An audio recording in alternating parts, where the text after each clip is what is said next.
Assalamualaikum warahmatullahi wabarakatuh. Halo anak-anakku dari SMK 2 Wali Songo Gempol. Bagaimana kabar kalian hari ini? Semoga sehat selalu dan tetap dalam lindungan Allah Subhanahu wa taala.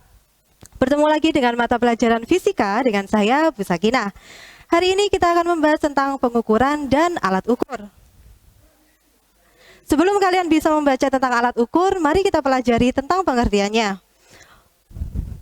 Pengukuran sendiri adalah membandingkan antara besaran dengan suatu besaran standar.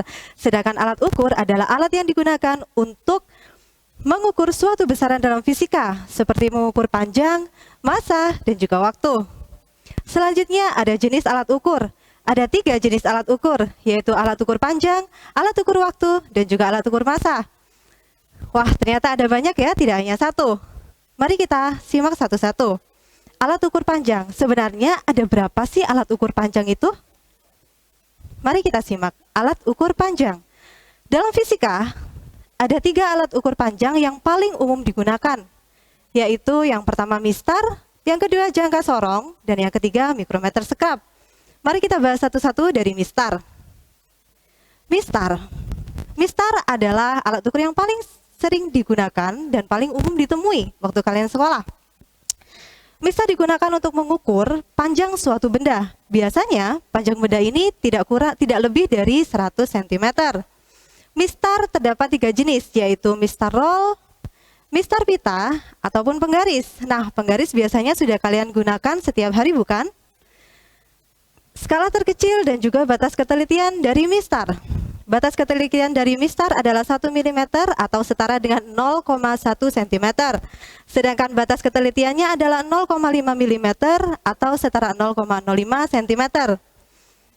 Kita lanjut ke alat ukur selanjutnya, yaitu jangka sorong. Nah, jangka sorong ini mempunyai ketelitian yang lebih teliti daripada mistar. Jangka sorong digunakan untuk mengukur benda-benda yang lebih kecil, yang mempunyai dimensi diameter yang lebih kecil.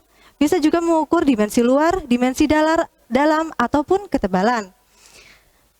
Nah, untuk batas ketelitian dari jangka sorong tersebut adalah tingkat ketelitiannya 0,1 mm atau setara 0,01 cm dengan batas ketelitian 0,05 mm atau setara dengan 0,005 cm. Dalam jangka sorong terdapat 2 macam skala, yaitu skala utama dan juga skala nonius. 2 hal ini yang nantinya akan kita pelajari untuk membaca jangka sorong. Bagian-bagian jangka sorong. Bagian-bagian jangka sorong bisa kalian lihat ada di gambar seperti di sini. Ada rahang tetap atas, rahang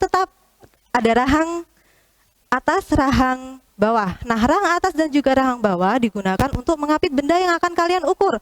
Nah, di situ terdapat skala utama dan juga skala nonius. Kalian bisa lihat di sini, yang di atas adalah skala utama, sedangkan yang di bawah adalah skala nonius. Mari kita perjelas lagi. Coba kalian lihat yang di sini. Yang di bawah ini adalah perjelasan dari skala utama dan juga skala nonius. Skala utama, garis-garis skala utama ada di atas, sedangkan garis-garis skala nonius ada di bawah. Di sini ya. Oke. Sekarang mari kita membaca jangka sorongnya. Coba kalian lihat yang ada di atas.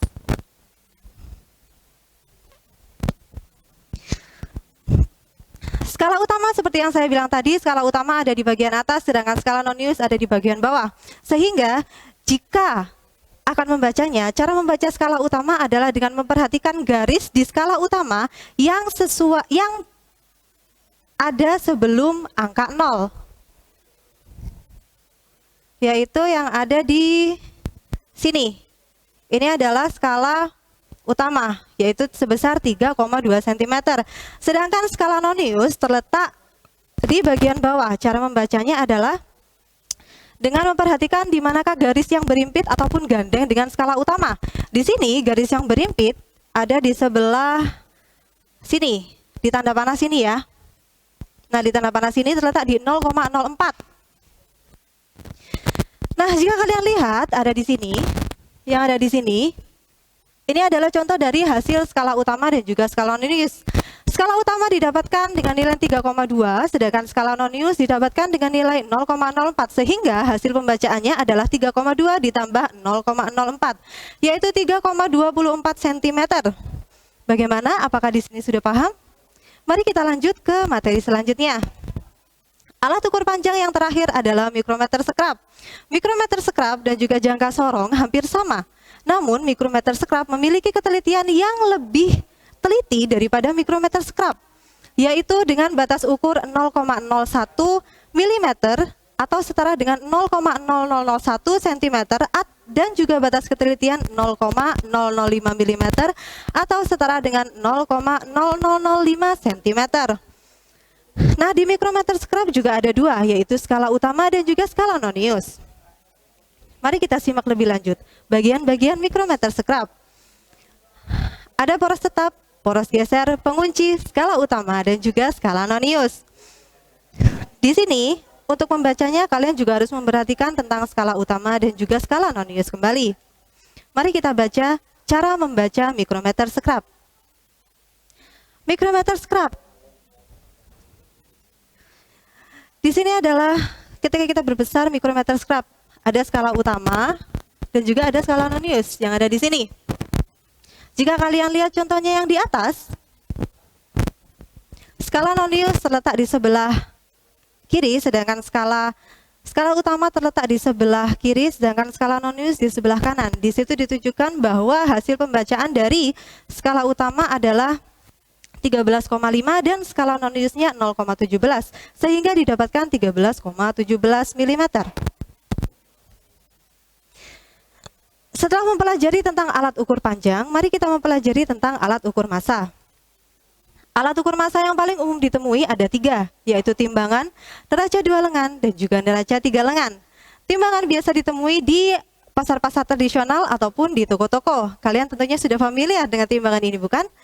Untuk neraca 2 lengan biasa digunakan di laboratorium, atau kalian bisa menemukannya di toko emas. Biasanya digunakan untuk mengukur benda-benda yang kecil seperti emas, perak, ataupun bubuk. Sedangkan neraca 3 lengan, batas ketelitiannya sangat teliti daripada keduanya tadi, bisa sampai 0,01 gram. Setelah alat ukur massa, mari kita membahas alat ukur yang terakhir, yaitu alat ukur waktu. Dalam fisika, alat ukur waktu yang paling sering ditemui adalah stopwatch dan juga jam. Stopwatch memiliki batas ketelitian yang berbeda-beda tergantung apakah dia analog ataupun digital. Sedangkan jam juga seperti itu. Nilai satuan jam yang terkecil adalah 1 sekon. Sekian dari saya, terima kasih sudah menonton. Jangan lupa untuk mengakses materi dan tugas di www.elingo.smk2walisongo2gempol.sch.id. Terima kasih. Assalamualaikum warahmatullahi wabarakatuh.